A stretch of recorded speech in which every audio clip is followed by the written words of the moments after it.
겨울철이면 증가하는 고관절 골절 환자. 60세 이상이 전체의 81%를 차지하는 대표적 노인 질환인데 고관절은 골절이 되면 수술 외에는 치료 방법이 없고 골절로 인한 극심한 고통은 견디기 힘들다. 이 바로 여기예요. 여기. 얼마나 아픈 건 말할 수도 없죠. 특히 노인 환자의 경우 더딘 회복과 각종 합병증으로 수술 후 1년 이내 사망률이 약 30%에 이르는 실태. 고관절 질환의 원인과 치료 방법, 수술 후 관리까지 고관절 건강을 지키는 방법에 대해 알아봅니다.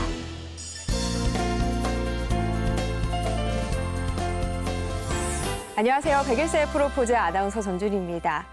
어르신들께 낙상사고 조심하시라는 말씀 자주 드리는데요. 이 넘어지면 약해진 뼈와 관절이 손상되고 그로 인한 고통이 크기 때문입니다. 그 가운데서도 고관절 골절은 치명적일 수 있는데요. 그래서 오늘은 두 분 선생님 모시고 고관절 질환에 대해서 알아보겠습니다. 도움 말씀 주실 선생님들 소개해 드릴게요. 카톨릭대학교 의대 정형외과 권순용 교수님 안녕하세요. 안녕하십니까. 101세의 프로포즈 주치의시죠. 정형외과 전문의 이수찬 선생님 어서 오세요. 안녕하세요. 네, 허리는 흔히 몸의 기둥이라고 하잖아요. 그렇다면 이 고관절은 그 기둥을 받치고 있는 주춧돌이라고 볼 수 있지 않을까 싶습니다. 일단 고관절이 건강하지 못하면 걸을 수가 없겠죠. 네, 이 고관절은 우리 몸의 기둥인 척추관절과 하지 관절이 중심부에 위치하는 우리 몸에서 가장 큰 관절의 하나입니다. 그래서 몸의 중심부에 위치하는 관계로 그런 모든 그런 운동에 관여하고요. 특히 보행이라든가 아니면 기타 힘을 내는 활동이라든가 그런 부분에 있어서 이 고관절의 운동이 결부되지 않고는 이루어질 수가 없습니다. 그래서 이러한 고관절부에 문제가 있는 경우에 있어서는 제반 우리 몸의 활동에 가장 큰 제약을 혹은 영향을 유발할 수 있다라고 말씀드릴 수 있는 중요한 관절입니다. 네. 그러면 고관절에 생기는 문제들은 어떤 것들이 있을까요? 먼저 이제 경환 질환 같은 경우에 있어서는 단순한 그 염좌라든가 아니면 뭐 외상으로 인한 파열 같은 거, 근육 파열 등이 있을 수 있겠습니다만 먼저 이제 우리나라에 있어서는 이 대퇴골두 무혈성 괴사라고 칭하는 그런 병이 제일 많습니다. 네. 이제 미국이라든가 서양 같은 경우에 있어서는 과체중이라든가 아니면 기타 생활 습관 때문에 고관절부에 퇴행성 관절염이 많습니다만은 저희 나라는 이런 과도한 음주라든가 기타 여러 가지 원인으로 인해서 현재 중증 질환에서의 제일 첫 번째를 차지하는 것은 대퇴골두 무혈성 괴사고요. 그 다음에 또 문제가 되는 것이 이제 이 관절 자체의 연골의 이상을 유발하는 바로 골관절염이라고 할 수가 있습니다. 제가 조금 쉽게 대퇴골두 무혈성 괴사를 설명을 드리겠습니다. 네, 정말 용어가 어려워요. 예, 대퇴라는 거는 허벅지 뼈를 말씀하는데 이 뼈가 이제 허벅지 뼈를 모형을 하는데 이 허벅지 뼈가 이렇게 골반하고 연결되어 있습니다. 그런데 이 머리 부위가 이 몸통과 목 부위, 머리 부위가 썩는 그런 병을 대퇴골두 무혈성 괴사라는 그런 병인데 이게 다른 질환, 류마티스 관절염이나 무릎 관절염은 여성이 많은데 이 병은 유독 남성이 많은 게 좀 특징적이고 한쪽이 생기면 반대쪽의 반 이상, 50 내지 60%가 반대쪽도 생기니까 신경이 많이 쓰이죠. 그리고 또 중요한 것은 이 병이 괴사하니까 썩고 부패되니까 주위 조직이나 다른 뼈도 퍼질 거라고 생각을 하시는데 그렇지는 않고요. 이 대퇴골두 여기 이 부분만 괴사가 오니까 너무 걱정 안 하셔도 되고 이 부분만 괴사가 생긴다고 이해하시면 될 것 같습니다. 네, 그러니까 무혈성 괴사증은 여성보다는 남성에게 더 많이 온다는 말씀이시잖아요. 그럼 이런 질환이 오는 이유는 뭘까요?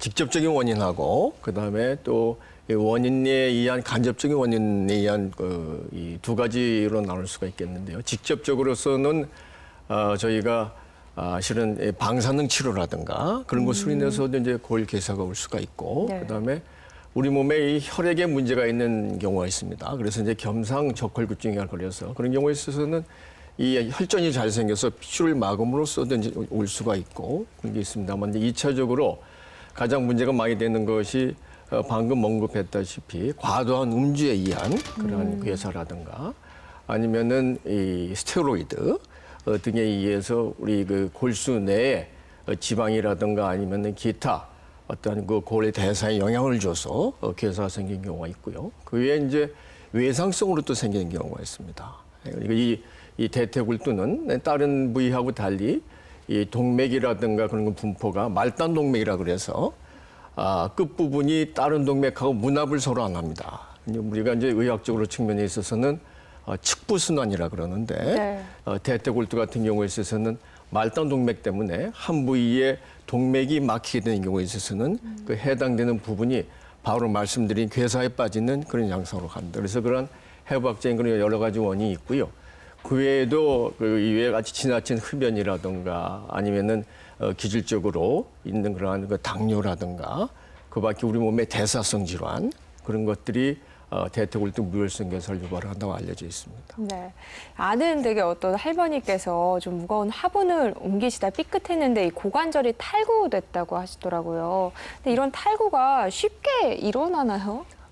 그 탈구는 네. 되게 굉장히 큰 충격, 교통사고나 뭐 굉장히 큰 충격에 의해서 빠지지 쉽게 빠지지는 않습니다. 네. 그러나 어르신의 경우는 근육과 관절막이 약하니까 간혹 그렇게 빠질 수가 있는데 여기서 중요한 거는 만약에 빠지게 되면 12시간 내에 이 빠진 관절이 정복이 들어간다는 말인데 네. 하면은 25% 이하에서 괴사 아까 중요한 그 병이라고 하는 괴사가 생길 확률이 25% 이하인데 12시간이 넘어버리면 반나절이 넘어버리면 괴사될 확률이 거의 반 이상이 네. 되니까 이렇게 빠진 경우에는 병원에 빨리 달려가야 된다 하는 것이 중요한 포인트가 되겠습니다. 약간 탈구됐다 싶으시면 일단 지체 없이 빨리 병원에 가셔야겠군요. 그렇습니다. 그럼 만약에 괴사가 일어나면 어떤 증상들이 나타나나요? 괴사가 오면 증상이 어떻냐 이게 굉장히 궁금하실 건데요. 괴사가 오면 처음에는 괴사가 와도 환자분이 잘 모르십니다. 근데 시간이 조금 진행되면 이제 괴사된 부분이 금이 가기 시작하게 되는데 그렇게 되면 통증을 굉장히 많이 느끼는데 이 통증 정도가 소위 우리 사타구니 엉덩이 있는 부위에서 통증을 느끼고 그럴 때 통증을 굉장히 심하게 느낍니다. 그래서 네. 본인이 다른 통증보다 굉장히 격렬하게 하니까 느껴지고 또 순간적으로 허벅지를 살짝 이렇게 부딪혔는데도 몸서리를 칠 정도로 됩니다. 네. 근데 진행이 조금 더 되면 이게 양반다리, 책상다리를 못 합니다. 그만큼 관절 통증이 심해지고 한 볼이 더 진행되면 이제 다리 길이가 짧아지게 됩니다. 다른 질환과 따라서 관절이 짧아진다는 게 이게 또 특징이고 이게 또 중요한 거는 엉덩이에서 허벅지, 종아리까지 통증이 굉장히 심해서 마치 디스크 병하고 혼돈을 하시는 분이 많고 네. 또 의사들도 그렇게 혼돈을 해서 심지어는 이게 아주 간혹 있는 경우지만 디스크 병으로 오인해서 수술까지 이루어지는 경우도 아주 간혹 있습니다. 네. 오늘 고관절 질환에 대해서 알아보고 있는데요. 가장 중요한 건 또 치료 방법이겠죠. 먼저 고관절염에 걸렸을 때는 어떻게 치료가 진행되나요? 관절염이 왔을 때 다른 질환과 여튼 마찬가지로 제일 첫 번째는 가장 보존적인 치료를 먼저 하게 됩니다. 이러한 보존적인 치료에는 약물 치료라든가 아니면은 재활 치료라든가 물리 치료, 그밖에 어떤 그 일상생활을 좀 변화를 주는 그런 생활 습관을 변화주는 그러한 치료를 할 수가 있겠고요. 그러한 일정 기간으로서 그러한 치료, 보존적인 치료를 하고 있음에도 불구하고 호전이 되지 않고 그냥 악화된 양상이 있다 그런 경우에 있어서는 저희가 어쩔 수 없이 다양한 수술적인 치료를 시도하는 것이 일반적인 순서입니다. 네. 네. 만약에 괴사나 뭐 골절이 일어났다 이러면 어떻게 치료가 될까요? 대퇴골두 무혈성 괴사와 연관돼 있어서는 여러 개의 단계로 나눌 수가 있습니다. 그래서 이러한 대퇴골두가 금이 가고 그다음에 함몰이 일어나서 2차적인 관절염이 심해진 경우에 있어서는 이미 말씀드린 일반 보존적인 요법으로는 치료가 불가능하게 됩니다. 따라서 수술적 요법을 해야 되는데요. 다양한 수술적 요법이 소개되고 있습니다. 네. 그 정도에 따라서 다발성 천공술이니 중심 감압술이니 아니면 뼈 이식술 아니면 세포 치료 이식술이라든가 그 외에 여러 가지 수술이 있습니다만은 이제 심하게 악화된 경우에 있어서는 저희가 대안으로 내세울 수 있는 것이 인공관절 치환술밖에는 없습니다. 네, 따라서 이러한 인공관절 치환술을 시행하게 되는 거죠. 그 인공관절 치환술을 조금 더 설명을 부탁드리겠습니다. 왜냐하면 시청자들께서 인공관절 수술이 어떻게 이루어지고 기구 종류가 재질이 또 어떤 것이냐 하는 것을 궁금하게 생각하실 것 같아요. 네, 이 고관절이 지금 이 실물 모형에 나와 있는 건데요. 이것이 실제적으로 사람 몸에 저희가 수술 시에 이식하는 그러한 그 이식제입니다. 그래서 타이타늄이라든가 아니면 코발트 크롬이라든가 스테인리스 스틸 같은 우리 몸에 아주 생체 적합성이 뛰어나고 그다음에 큰 문제점을 오랫동안 둬도 부식 같은 게 안 일어나는 네. 소재를 많이 쓰고요. 그다음에 이러한 관절면을 잘 유지해야 되기 때문에 상당히 마모가 되지 않는 소재를 쓰기 위해서 지금 보시다시피 이런 세라믹을 이용하는 경우가 많이 있습니다. 많이 있고 그다음에 이제 다양한 그러한 생체 적합적인 기술을 이용해서 이것 자체가 그대로 고정되는 게 아니고 이 표면으로 뼈가 자라 들어가게끔 하는 방법을 많이 씁니다. 그래서 이 표면 치환이라든가 그런 데 있어서 다양한 그런 생체 그런 이 공학적인 그런 기술이 접목돼 있다 이렇게 말씀드릴 수 있겠습니다. 네. 이 고관절 수술을 할 때 다른 관절하고 또 차이점이라 그럴까? 이게 수술에서 합병증, 그다음에 이 합병증 중에 염증이 뭐 다른 수술도 마찬가지지만 고관절에는 더 신경이 많이 쓰이지 않을까 저는 생각하는데 어떻게 생각하십니까? 네, 그 인공관절을 우리 몸에 넣는 거에 있어서 가장 커다란 그러한 그 위험성을 초래하는 것은 바로 말씀하신 염증입니다. 예. 네, 그래서 지금 이렇게 화면에서 보시는 이런 인공관절이 쇠라든가 세라믹이라든가 우리 몸에 아주 생체 적합성이 뛰어난 그런 물질로 이루어졌다 하더라도 이것이 혈관이 분포되어 있는 것이 아니라서 염증이 생기게 되는 경우에 있어서는 약을 써도 항생제가 적절하게 잘 반응을 하지 않습니다. 네, 따라서 이런 이 염증이 절대 생기지 않게끔 수술적에 만반을 기하는 게 중요하고요. 특히 이제 이러한 지금 말씀대로 만약에 염증이 생기게 되는 경우에 있어서는 이것이 치료하는 과정이 일반적인 우리 다른 염증과 달리 1, 2주에 끝나는 게 안 되고 보통 6주에서 3개월 그 이상 지나가는 경우가 많습니다. 네. 또 많은 수술을 거쳐야 되고요. 그래서 이제 지금 이러한 고단위 항생제를 쓰고 어떤 오랫동안 침상 생활을 하고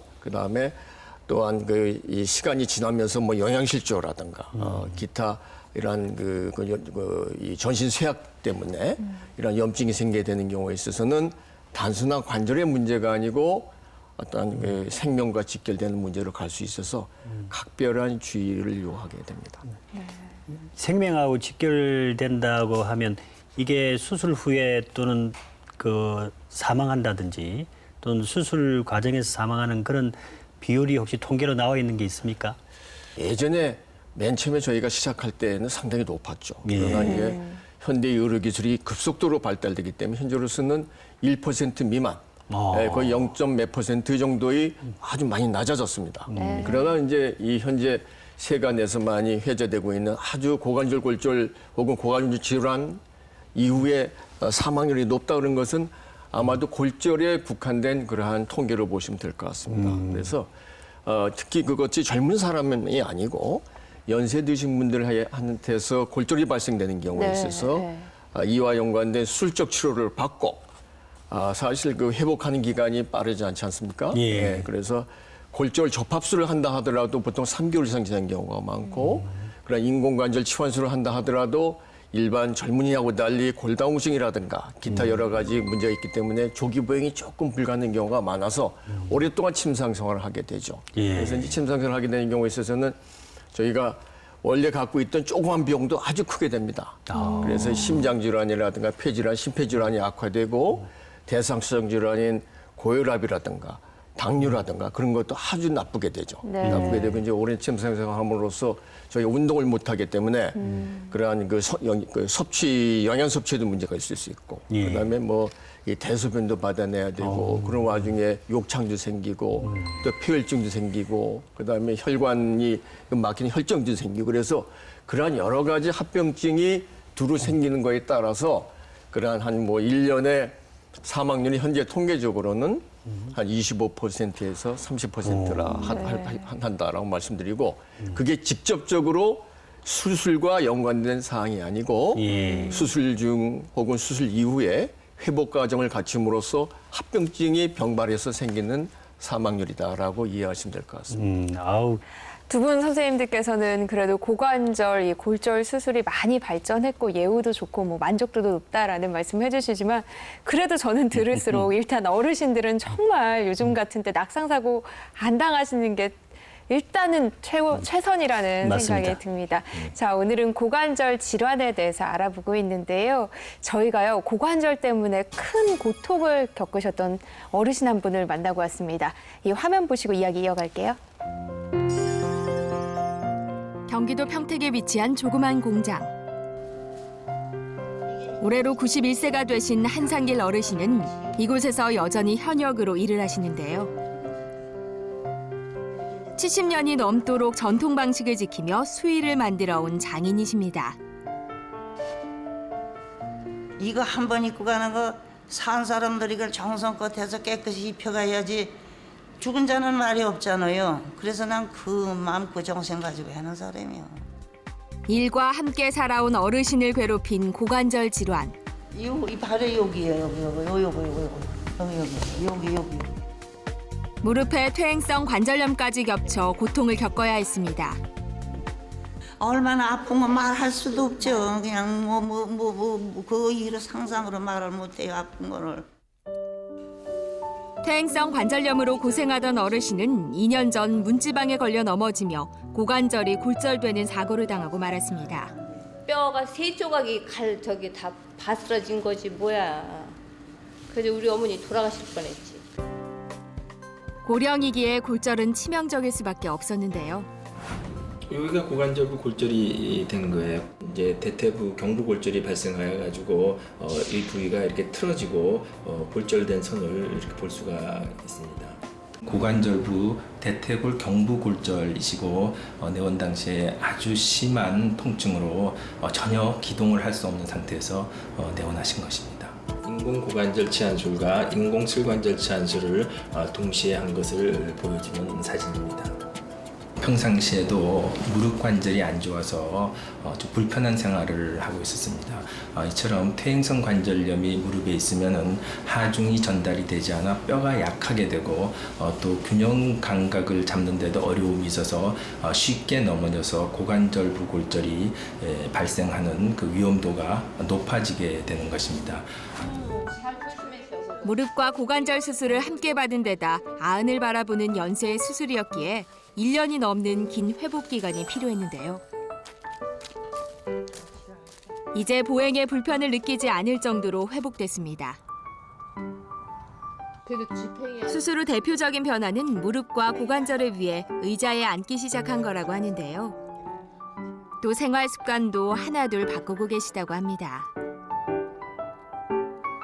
그래도 좀 조심을 하셔가지고 약간 이제 팔을 짚어가면서 앉으시지.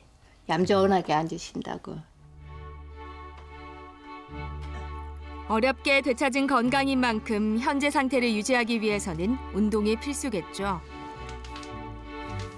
하지만 무리한 운동은 금물. 몸을 움직일 때면 벽이나 세간을 짚어 의지합니다. 날이 차가운 겨울철에는 실내에서 이렇게 걷고 움직이는 게 도움이 된다고 하네요. 많이 걸으시라고 그러더라고요. 걸으시는 게 좋으니까 많이 걸으시라고. 그러니까 이제 많이 걸을 수가 없지. 아프고 이제 너무 딸리니까. 그러니까 이제 이 집에서 이런 거 붙들고 살살 왔다 갔다 하고 밖에서는 또 끌갱이도 끌고 다녀보고 지팽이도 짚고 다녀보고 그러는데 여기가 명당자리 좋으니까 남이 고관절 골절로 극심한 고통을 겪었던 어르신에게 회복 이후의 삶은 행복입니다. 너무 자신이 감사하고 고맙지. 새 세상 만난 것 같이 이렇게 살으니까. 일을 놓고는 못 산다는 어르신. 건강관리 잘하셔서 우리 고유의 전통 오래도록 지켜주세요. 네, 무릎 퇴행성 관절염을 앓다가 고관절 골절이 된 경우세요. 이게 무릎 퇴행성 관절염을 앓았던 게 어떤 영향을 줬을까요? 무릎 관절염하고 골다공증이 고관절 골절을 일으킬 가능성이 좀 높습니다. 아, 네. 특히 이제 무릎 관절염이 심해지면 보행에 장애가 되고 다리가 휘어지면서 근육 힘이 약해지겠죠. 그리고 잘 못 걸게 되니까 균형 감각도 자꾸 낮아지게 되겠습니다. 그래서 넘어지길 가능성이 높고 골절로 이어질 가능성이 있고요. 골다공증의 경우도 외부 충격에 대해서 조그마한 충격에 다른 뼈는 안 다치는데 골다공증이 심한 또 골절이 일어날 가능성이 높습니다. 그렇다면 수술 후에 어떻게 관리해줘야 좀 회복이 빠르게 진행될까요? 특히 관절 수술과 연관돼서 저희 첫 번째 목적은 조기 거동, 조기 보행, 조기 활동입니다. 네, 그렇습니다. 그래서 이제 이게 수술하고 난 다음에 너무 오랫동안 침상생활을 하게 그런 경우에 있어서는 근육이 너무 빠지게 되죠. 예, 근육하고 뼈는 아주 불가분의 관계에 있는데요. 우리가 아무리 건강한 사람이라 하더라도 한 6주 정도를 운동을 안 하게 되는 경우에 있어서는 근육이 쭉 빠집니다. 근육이 빠지게 되면 2차적으로 또 골다공증도 더 심해지게 되고 또 우리가 식재된 이런 관절의 기능도 또 떨어지게 되고 그래서 이 인공관절을 하고 난 다음에 있어서는 관절 운동의 가동성을 위해서 조기 보행이라든가 조기 운동을 하는 게 좋고 또한 수술 이후에 안에 혈종이라든가 부종, 염증 상태가 좀 있는데 그런 것을 빨리 빼주기 위해서도 그 운동이 도움이 되고 그거 외에 우리가 여러 층의 근육을 뚫고 어떤 식재함에 있어서 그대로 두게 되는 경우에 있어서는 근육과 근육 간에 유착이 일어납니다. 그래서 수술을 한 소기의 목적을 달성할 수가 없습니다. 저희가 네. 수술해서 120도 정도 움직이게끔 충분히 했는데 움직이지 않고 가만히 계시게 되는 경우에 있어서는 2차적인 관절 구축이 유발되게 됩니다. 네. 그래서 이 관절 운동이라든가 첫 번째 이 과동 운동이죠. 또 두 번째로서는 그런 근육 강화 운동. 세 번째는 이러한 자기 관절이 아닌 새로운 관절이 들어감에 있어서 약간 좀 낯설은 환경이 되거든요. 국소 부위의 관절에. 네. 그런 거에 체성 감각을 키워주기 위한 균형 감각 운동이라든가 그런 것들이 같이 수술 이후에 동반돼야 됩니다. 네. 고관절 수술을 하고 나서 뭐 완치가 되면 좋겠지만 만약에 재발이 된다고 하면 재수술을 하게 되나요? 지금 현재 저희가 수술되고 있는 그러한 인공관절 기기는 요즘 현대 그러한 과학의 발달에 따라서 이 내구성이라든가 조직 적합성 그런 것이 상당히 우수합니다. 그래서 이것이 보통 반영구적으로 사용한다라고 말씀을 드릴 수가 있고요. 물론 특별한 충격으로 이러한 이 세라믹이 깨진다거나 그런 경우를 제외하고는 보통 15년 내지 한 20년 이상을 그런 사용할 수가 있는데 이것이 이제 어떠한 그 여러 가지 우리가 인체 내에서 예기치 않은 상황으로 인해서 이러한 관절 기기분이 좀 느슨해진 경우가 있습니다. 우리가 그거를 인공관절 부분 해리라 그러는데 네. 그래서 관절이 이제 느슨해지거나 아니면 변형이 일어나는 경우에 있어서는 재수술이 불가피하죠. 이 재수술이 불가피한 경우도 있습니다만 저희가 그래서 이 인공관절 수술을 시행을 하고자 할 때는 그 수명을 고려해서 최대 한도로 본인 관절을 쓸 때까지 쓰고 이 고관절 같은 경우에 있어서는 물론 이 경우는 골절이라든가 아니면 불가피한 경우를 예외적인 상황입니다만은 그런 그 관절염 자체의 병이 있는 경우에 있어서는 그런 식으로 저희가 진료를 안내하고 있고 그 슬관절 부분에 있어서도 같은 동일한 상황이 아닌가. 네, 재치 연술이 워낙 힘들기 때문에 저희가 최대한으로 본인 관절을 쓰고 난 다음에 한 여명이 한 20여 년 남아 있을 때 수술하는 것을 권하지 않는가 싶습니다. 네, 운동을 하면 이 고관절을 좀 튼튼하게 하는데 도움이 될까요? 고관절은 단순하게 관절 자체로만 된 것이 아니고 그 주변의 인대라든가 근육이라든가 아니면 기타 척추 및 슬관절 여러 개의 어떤 관절과 연관된 복합체입니다. 따라서 이제 이것이 이 건강한 관절을 하기 위해 있어서는 이 모든 부분이 다 건강을 해야 되는 상황이죠. 그래서 우리가 실질적으로 이 관절을 튼튼하게 하는 것에서 가장 용이하게 할 수 있는 방법은 바로 근육 강화 운동이라고 할 수가 있습니다. 네. 근육 강화 운동은 일정 기간 꾸준하게 이런 이 영양을 그냥 섭취하면서 운동을 지속하는 게 상당히 중요하고요.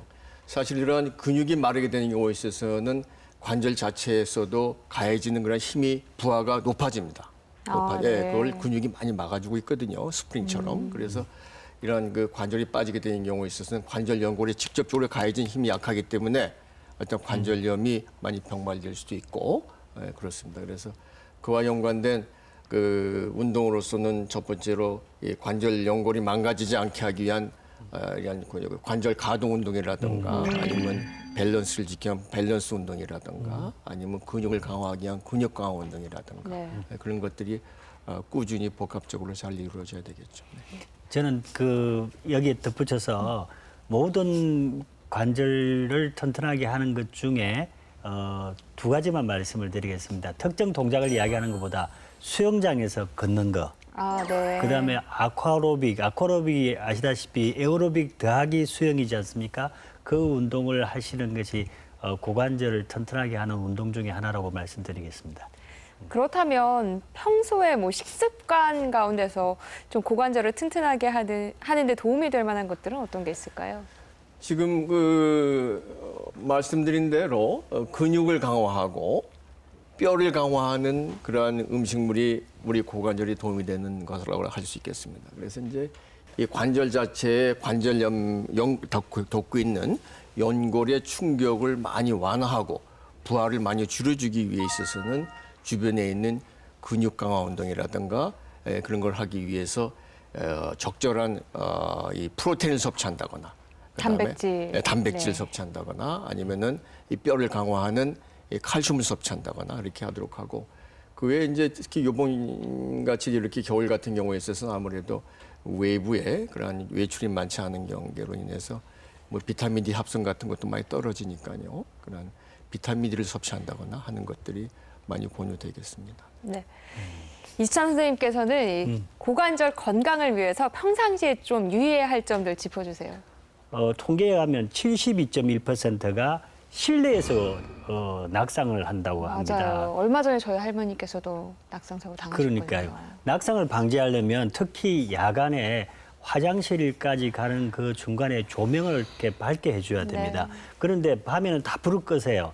그러다가 나와서 넘어지는 경우 또 화장실에 매트가 깔지 않고 하면 미끄러지십니다. 네. 신발도 물이 들어가 있으면 그 신발 신고 쭈루룩 미끄러지시니까 신발에 물이 없도록 하시고 또 바깥에서 출입할 때는 우리가 너무 아끼신다고 그 신발 밑창이 다 닳았는데도 그냥 신고 계시는 분 있죠. 네. 그러면 안 됩니다. 신발 밑창이 닳아 있으면 새 거로 바꾸시고 골다공증이 있으면 골다공증 꼭 치료하시는 게 낙상과 우리 괴사를 막는 팁이 되겠습니다.